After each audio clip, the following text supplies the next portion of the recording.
Okay. Do you have like a truck going on in the background? Oh, sorry. Yeah. Is it a personal AC? A fan. Rhyme or free, it doesn't matter to me. It's my bad poetry. Good day, and welcome to My Bad Poetry, a podcast where we take a deep dive into my dabbling with poetry between 2004 and 2008 when I was in high school. Each week, we hear a selection read aloud for what may be the first time, and we'll examine it for its historical, philosophical, and literary qualities, always asking, why in the world did I write this? I'm Aaron, and I'm dragging my dear friend Dave with me on this journey into my old private journal. Dave, we're back to one of our normal episodes. Yeah, it's a little strange. It's kind of Yes. nice because during that intro, I was able to try and make you break. You were doing some sort of Oompa Loompa dance there. Exactly. That's exactly what I was going for. Oh, Thank good. you. Perfect. You want to do that for Lanny? No, that Nope. would be extremely awkward because, again, she's an actual, poet and, an intelligent person, unlike someone that I have to record a podcast with weekly. Oh, man. We might be extra kind of plucky today. We're recording early in the week, both sipping coffee, and we'll see what kind of energy we bring to this. Yeah, we've been very fortunate with our guests recently. It's been fun. It's been really cool. Yeah. We never thought that, this weird experiment of whatever that we started with would turn into, we get to talk to really interesting people who know a lot about their area of expertise. Yeah, I'm loving it. Yeah. And for all you dear listeners who are dedicated fans and want to show your support for the show, I think the best possible way you can show your support is to support those who we have had on. Grab their books and share their stuff because they're taking their time to talk with us, and we are very appreciative of that. Well, and not only is it supporting them, but it's also helping you grow as a person because their work is phenomenal. And I've been really appreciating being able to read poetry and learn a little bit about myself and just see the world through someone else's eyes. It's been really cool. With that authentic bit out of the way, I was so close to yelling at you because I thought you were going to say you were setting up a Patreon or something. Oh. Dear listeners, if you want to support us, send us all your money. Money. No, please send it out elsewhere. Support local bookshops and the poets who dedicate their lives to writing really cool stuff. So yeah, no, we will never, ever have a Patreon. Not to bash the Patreon people. No. I mean, for those who this is their primary livelihoods, no, all the more power to you. But well, and there are people that I support on Patreon because I listen to their content, but we can't ethically charge for this. No, we cannot. No, we cannot. Well, let's get into the show here. Okay. Dave, you've had very little time to turn out a new poem. So what do you have for us in the realm of poetry? So this is going to surprise you, but it's a limerick. Ooh. Well, I've been missing your limerick, so right. Bring it on. And this is something that's a little personal, but that's okay. Oh my. That's okay. Okay. Flying through around the bend, all this with no more to mend. I wrote this draft after playing Minecraft, slaying the dragon in the end.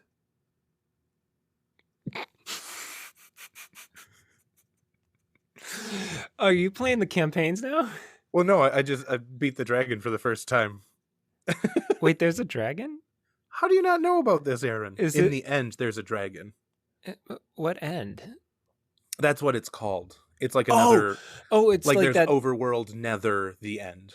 Well, that was nice. Yeah, it's kind of reminiscent of the old days when we would shoot the breeze playing Minecraft. Right? Playing way too much Minecraft and not actually doing our assignments for seminary. Hey, we got it done. You gave us a plucky little limerick. I'm going to give us a longer lament, I think, here. Gosh. The poem I bring to us today from the Wolf Journal is... Wait, pause for a second. Okay, yeah. How many episodes have we done so far? Well, this will be probably like our 43rd, 44th, something. And still, every time you say wolf journal, I giggle at you. Every single time. Okay, so this is from the Wolf Journal, and it is titled "The Tie." Good title. Yeah, thanks. Here we go. I live in a world torn by desensitized youth, a world of controlled madness and predictable chaos, of breaking rules and broken dreams. Everyone shares the constant feeling of being alone. And yet, we are all alone. I see lonely eyes and hollow smiles, faces of painted-on expressions, afraid the world might sympathize. But in reality, we leave the lonely and despairing for the common cause of winning the worldly race. In the end, we all lose. We all die.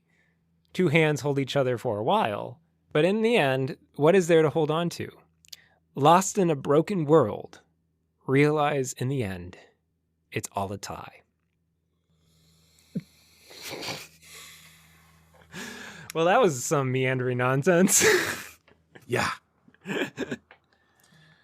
I wish that I could do a better Michael Caine, but some men just want to watch the world burn. That's what I'm hearing. Yeah, you compared my last poem to the Joker. And yeah, well, this is a couple years before Dark Knight dropped, because this would have been in 2006. Dark Knight was in 2008. The fact that you know that makes me laugh. Well, it dropped the summer I moved. I remember that distinctly because I was duped into going to a going away party when I thought we were going to an early night premiere of The Dark Knight. So they drove me to someone's house and threw a party. It was phenomenal, but that's why I know the date. The nihilistic tone of this one is pretty much straight right in your face. Oh, yeah. Oh, yeah. Oh. I mean, like, I'm a pessimistic dude and, like, memento mori and stuff, but come on. Yeah, we've joked in the past that, like, I'm like an Ecclesiastes wannabe with some of my poems. This one might be the closest to, like, Vanity of Vanities. Right.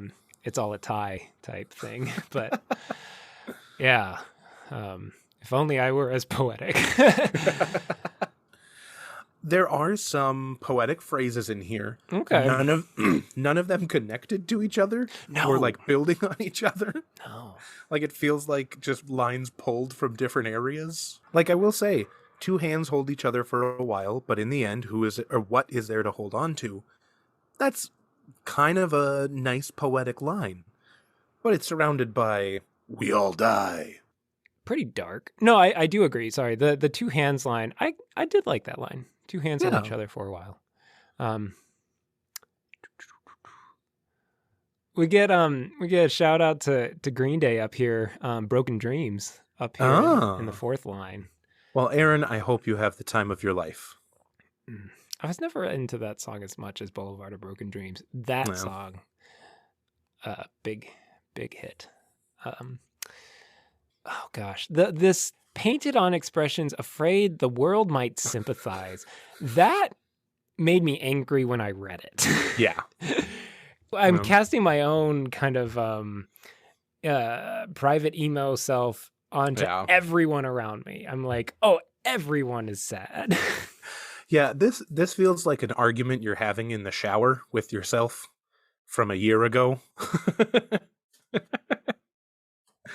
No, how could I have won that conversation?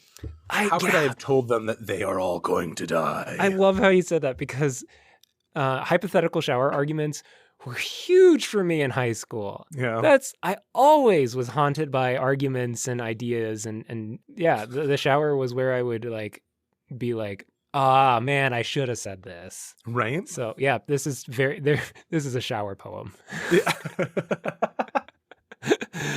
I think we should coin that for future poem. For future bad boys. It's like a shower thought, but worse. Worse, yeah. Because it didn't die down the drain. It was put to the page. Yikes. Yeah. What I do like it, I see something here that I've actually kept in my Yeah. worldview, which is funny. But like my perspective of kind of a broken world, I think, from a pastoral perspective, that's one way in which we understand sin, Yeah. systematized failures on as humanity just messes up over and over again. Yeah. But within the scientific world, we talk about entropy and that predictable chaos, which is both incredibly freeing, but also it's terrifying. It's Right. that void that we shout into, and so this line of a world of controlled madness and predictable chaos. I think I would probably add a lot more nuance into that nowadays, but it I think that kind of holds. Right? That is an honest interpretation of how crappy everything is. Yeah, it's just feels a lot less controlled nowadays. Oh gosh. the unhinged madness we are encountering, but oh, what else could we bring to this, Dave? Well, I'm hearing some you ran cross country, right? I did, yes. Yeah. You remembered something about me. Yeah, of course I remember about that. I remember all of the stories you told me about running cross country in Ontario, Canada for years and years. Eh? Ontario, where you grew up, born and raised. Yep. Where you hope to retire to one day. Nailing this, Dave. Booyah. Okay, but yeah, no. What's the cross country reference? Well, I was just I as someone who does not sports, the worldly race. That's never a metaphor that really tracks with me, like the tracks. Haha. That's not how that word works, Aaron. I know. Sorry. No, that was good. But yeah, it's not one that I always work with, and like I see the competition side of winning versus yeah. No, that's a very good point. In Ohio, cross country was huge. I mean, what else? Well, why do you care about that? You were in Ontario. No, the race imagery is something that I go to often. I see, again, kind of the systematized brokenness within society is a lot to do with our want to win, our want to be better, do better. I think, what was it, EA Games, or what was the... It's in the game. No, there was one of those game councils or not Nintendo. It was something that those who die with the most toys win. Oh, that was a slogan of something. I hope not. No, it was a slogan. Gosh. It was it was like a game developer. Oh, that's disgusting. I know. No, it was a toy company that, or a game company that had that slogan around this time too. But I mean, like when I talk to youth in like confirmation and stuff, I typically go to Paul and his metaphor of the race. Right. We've run the good race and stuff. So yeah, I think background cross country, that makes sense. That plays in, because I have no coordination otherwise. All I can do is put my foot in front of the other. And all I can do is float. Yeah, you did swim. Yeah. That I cannot do. I barely doggy paddle. It is sad. And my dad is very, I mean, he was a lifeguard and I mean, he swam in college. Nope. Well, Aaron, you're not going to win the race that way. Nope. I would be splashing in the kiddie pool. But it doesn't matter because we all die. We all die. We all die, Dave.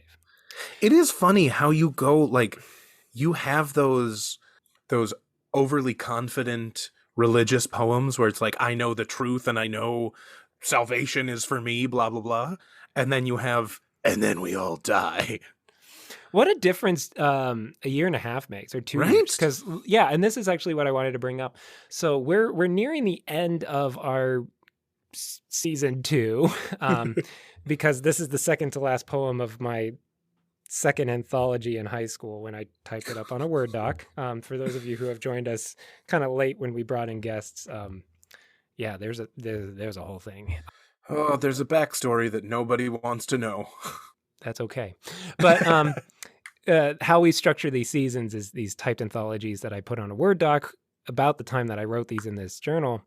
And so we're coming up to the end of season 2 with these last 3 poems, which I told you kind of share this theme of kind of nihilistic, angsty teen, desensitization and demoralization, all that kind of stuff. No.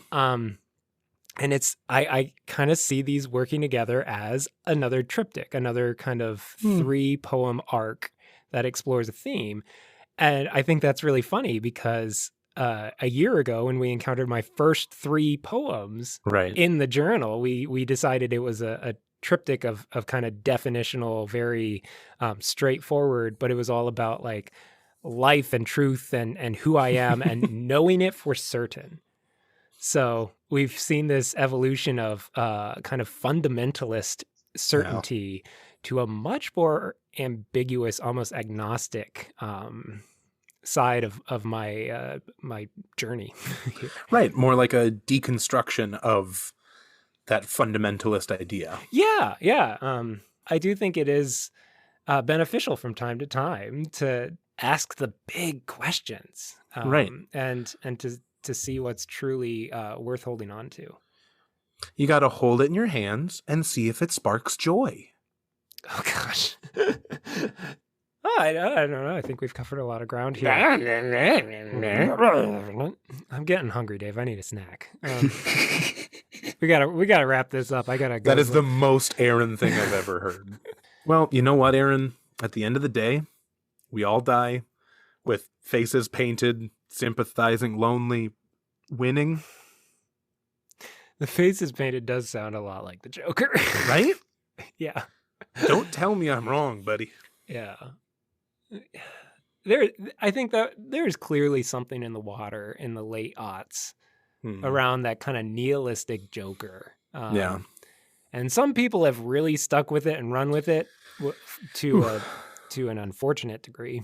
Right. And luckily, a lot of us have kind of realized that that's not really a healthy philosophy to build your life around. Right? Maybe you need a little more hope. Yeah. Hope is good. That's why you need the S on your chest, because that's a symbol for hope. It's a reference to Superman. I know. An awful one, but yes. An awful reference or an awful Superman? No, it was a good reference. Bad Superman. Bad version of Superman. Oh, Henry Cavill, though. Okay. Decent portrayal with the actor. Awful material to work with. This is how we get into just random tangents. I don't like Zack Snyder. Fair enough.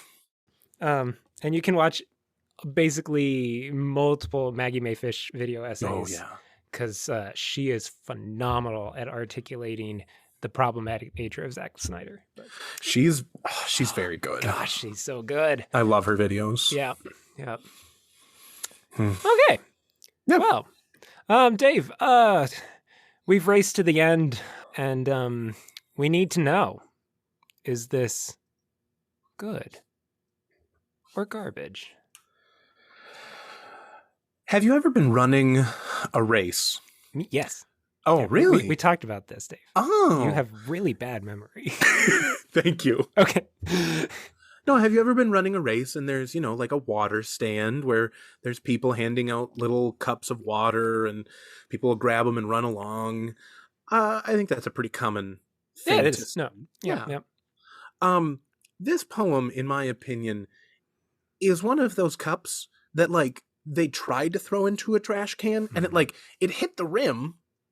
It almost got there, but not really. And just toppled out into the world to pollute the environment. Mm-hmm. Like that one? Yeah, so if I can deconstruct this metaphor, my poem is like a plastic cup Mm-hmm. that could, for better or worse, be consolidated, but it was so bad at its structure enough to even be consolidated within the trash bag. It is Correct. litter. It is litter. Correct. Literally litter. No. Okay. Literary litter.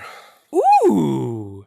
We get okay, so we now have a shower poem and literary litter. I like it. Good stuff. Yeah, I'm looking forward to doing some a couple more guests, one more of these bad poems, and we'll wrap up season 2 and then come back stronger than ever season 3. Yeah. I don't know. We're getting older. Oh, okay. Yeah. Season 3 we'll have jumped the shark. What? Dear listeners, if you think we've already jumped the shark, please tell us what episode. To be fair, I feel like to jump the shark, you have to have like good stuff beforehand. Like Okay. there were good seasons of Happy Days before Fonzie jumped the shark. Yeah, okay. Well, that does it for us, but we will end this week as we do each and every week with the words of a true poet.